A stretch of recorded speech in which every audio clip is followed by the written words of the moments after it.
The roundtable that gives you the feeling of 6 and 7. A little confusing about what exactly is going on, but they are claiming that they are dealing with the big problems that Australia needs to deal with. The reality, of course, they are just often saying empty words that sound like gibberish. The way we think about our role in the world and our opportunities in a global economy which is more volatile and unpredictable, I thought yesterday was absolutely terrific, frankly. We just make this really, really simple point. We need to build more homes. And the faster we build more homes, the more likely we are to make homes affordable for people to buy and to rent. The big game changer that's coming out of this roundtable is a recognition that the Commonwealth has to be at the table, the Commonwealth is at the table. This is a legacy moment for Australia, for our economy, for business, for workers and for the community. We have a real chance here to get things right, to set us up for the future. The focus has been really regulation, about how do we balance regulation for growth as well as regulation for protection. You know, I'm just such a deep thinker that I'm always, thinking, and thinking is what we need to do. God love the Tiffany Teals. Better than all of us, aren't they? Now, as I told you last night, it feels like the gibberish from Queen's most famous song, Tonight I Bring Evidence. Is this the real life? Is this just fantasy? Caught in a landslide? No escape from reality. Open your eyes. Look up to the skies and see I'm just a poor boy. I need no sympathy because I'm easy come, easy go, little high, little low. Any way the wind blows, doesn't really matter to me. Just by the by, that comes from a documentary that I watched years ago and that was awesome about Bohemian Rhapsody. In that documentary, apart from the wonderful Richard E. Grant, sounding out the words, performing them in the King's tongue of which he has, there's an entire conversation amongst a bunch of sort of English professors about what do these words mean? Scaramouche, Scaramouche. It's spectacular. I don't know where you can find it anywhere on the internet, but we found the bit that we could, and thanks to the BBC. All right, so they were talking gibberish, where there was another economic roundtable today that was talking common sense. And I've got to say, as a person who sits here all day, every night, and we have the conversations we have over many, many years now, sometimes you do feel a little bit lonely. Sometimes you go, well, hang on, is it our worldview? Does anyone actually agree with... You know what? Yes, they do. And well done to Matt Canavan for bringing a whole bunch of people who have talked the talk, walked the walk about productivity, about the economy, to actually speak in normal tongue. Ross Greenwood was its host and it was on Sky News Extra. You can also see it right now at skynews.com.au and on YouTube. Now, again, those of us who believe $1 trillion in debt is not a good thing, because when you have a structural deficit that means deficit for the next 40 years, 1 trillion becomes 2.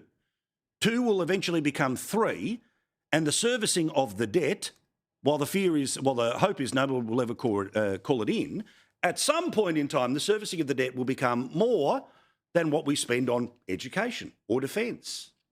At some point in time, if no one pulls their head in, something like the NDIS.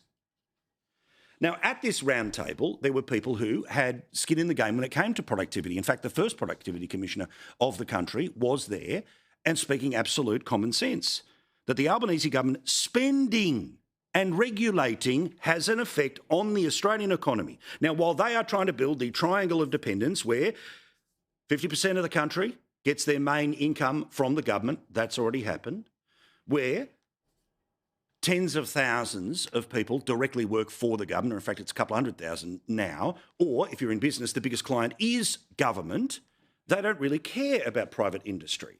But the reality is, if there is no private industry, there is no company tax. If there is no private industry, then the single greatest source of income for the federal government, which is pay-as-you-go tax, what you pay fortnightly or monthly, will collapse. So it does matter what people with skin in the game actually have to say. And here is the former Productivity Commissioner, Gary Banks. This is must-see stuff. Bring the kids close to the telly, because here's some truth. Unfortunately, attention to regulation has been more about increasing it, I think, than reducing it or improving it. And the government's productivity agenda is mainly a spending agenda. Energy and labour markets, 2 areas of crucial importance to Australia's economic performance, have been particular casualties of so-called reform. There are too many taxes, too many of which harm productive endeavour, incentives reduced, capability diminished, and human and capital resources are diverted to less productive uses or indeed overseas. Reforms that would improve things, including by reducing what Paul Keating's described as the punitive taxation of income, have been laid out in various reports over the years. People like Gary know what they're talking about because they were in the chair when the joint was pumping, when the joint was at full tilt, as opposed to whatever this version is, which essentially is just ultimately political and ultimately about building that triangle of dependence where you keep voting for Labor governments. This is the way, very successfully politically, but very poorly economically. It works in Victoria. It worked for a very long time in beautiful Queensland and is currently being set up in many other Labor states around the country. Another one, the former Deputy Treasury Secretary, David Pearl. Again, don't write it in a pencil, don't write it with a pen, get a Sharpie and write it down. The truth is that we have deliberately chosen the economic purgatory we inhabit. I want to say that again, we've deliberately chosen it. It's not an act of God, it's not an accident, it's not due to the 24-hour media cycle and gutless politicians. We chose it as a society. In the early part of this century, we dispensed with the world-leading economic model Hawke, Keating, Howard and Costello championed and set out to replace it with something entirely different. Kaboom! How good is this to hear these people? These people are just pushed to the sidelines. These are the people who should be in the room. And yes, if there are more progressive people from the existing front end of the plane, well, okay, they can argue it out, but at least someone somewhere in the room is putting, you know what, it used to work. The social safety net existed in those mid-90s to the mid-early 2000s. Before, of course, we have got into this, and I'm going to keep saying it, that triangle of dependence. Matt Canavan was the bloke who put it all together. Matt, before he was in politics, had experience working in and around productivity. His focus is that if Australia keeps paying more and more and more for electricity, then you will be having less and less productivity, including the cost of making anything in the country becomes impossible, let alone a fast food joint that's got to keep the fryer on to crisp up the chips. From 1990 to 2004, electricity prices fell by 19%. Of course, since then, we've lost complete control of electricity prices. Who could argue anything else? It is great to be reminded of the reality. The reality is that, yes, is the world going through major changes? Are there consequences of 7 billion people, multiple industrial revolutions, seeing huge changes in China with its billion people, India with its billion and a bit people? You bet. But the idea that Australia is single-handedly going to solve the climate when it is 1% of the world's problem that is wiped out by what is happening in places like China matters. It's a fact you can't work your way around. Also, the reality that for people to be able to do work, they've got to be able to plug their devices into something. The cost of the something matters. From the Centre of Independent Studies, Aidan Morrison continues this point. Any claims to the alternative to say that we are going to be having cheaper or affordable energy relative to anything we now know can be summarily dismissed. They are simply not intellectually credible. This was brilliant because it was an adult conversation. No gibberish, an adult conversation. Yes, that comes from a certain perspective about how you should run the country and how you should run the world. But it was an adult conversation. As a person who has been sitting here for as long as we have, we know how few of these adult conversations ever actually emanate from Canberra.